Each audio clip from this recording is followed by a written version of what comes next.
Hey, good afternoon. Hey, if you ever want to retire, you need to pay attention to some of this stuff.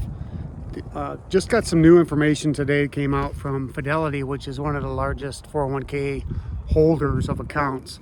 And they're bragging about the fact that the fourth quarter of 2024 had the largest average 401k balance, second highest I think they'd ever seen.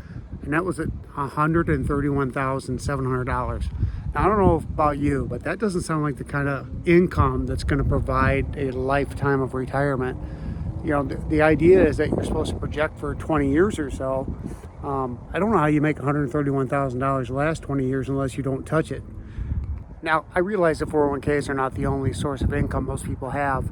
I'm just surprised that the average numbers are as low as they are. I'm not terribly high as far as 401k goes, but I also had a pension to consider and work with, which makes a big difference for me and my family. So anyway, that number is up 11% year over year, which is good because that means people are trying to save more, and I think that's a good thing to do. We have retirement for a reason. You don't want to work your whole life and be broke. So you need to be better at saving and get good at it. I have another number here I'm going to share in just a second that shows how important it is to start early and be consistent. Now, another piece of this puzzle is that they said the amount of money that people saved was also up 14%. Now, I want to put some clarity to that because it's not as big a number as it sounds like. It's not like they saved 14% more.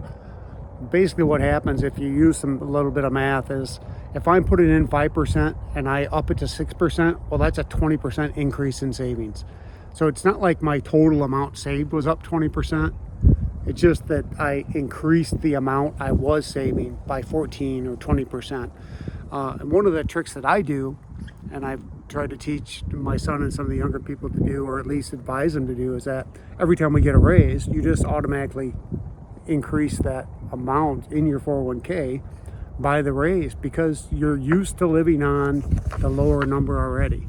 So, and I know a lot of people split those numbers up, and that works too. You know, if you get a 3% raise, put 1.5 away, increase your 401k by 1.5. Especially if you have a employee match. So make sure you're at least maximizing that contribution part.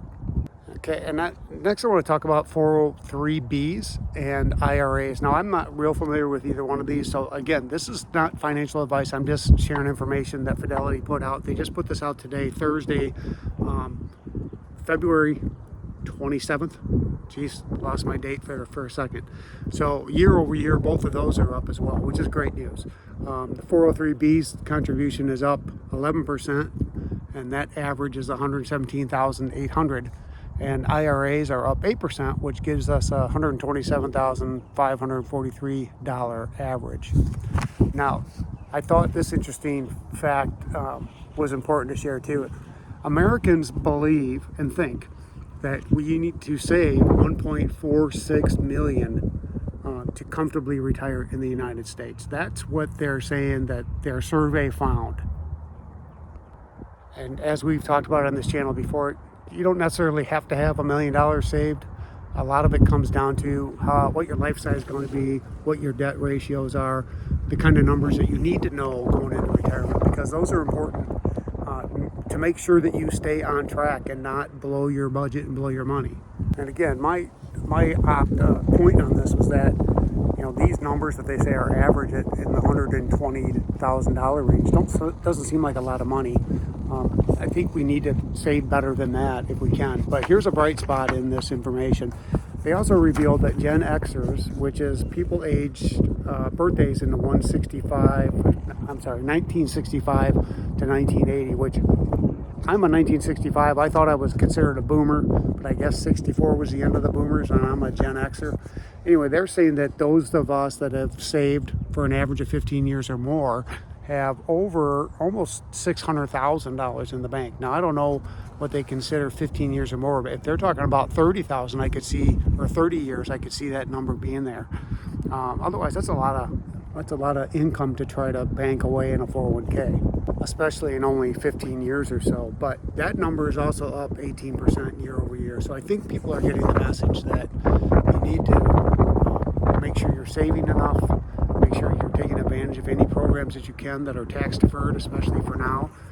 Again, I'm not an expert on all these things. I'm just sharing information that I got. I also think in general that people are worried that about the information about Social Security coming out, that people are getting more worried about, more concerned that Social Security is not going to be there when we need it, or when they need it. So if you're at the tail end of the Gen Xers in the 1980 range, you have a ways to go before you can retire. Whereas I'm at, a few years out. If you're 1980, you got to go till 2035, give or take. It may not be there, at least as we know it by then. So keep those things in mind. Make sure you're diligent and persistent about saving. Anything you put away is better than nothing. Let me say that. Find something you can live with and make it grow. Use compounding interest. Use time to your advantage. Okay? As always, thanks for joining me. Having a good day. We'll see you next time.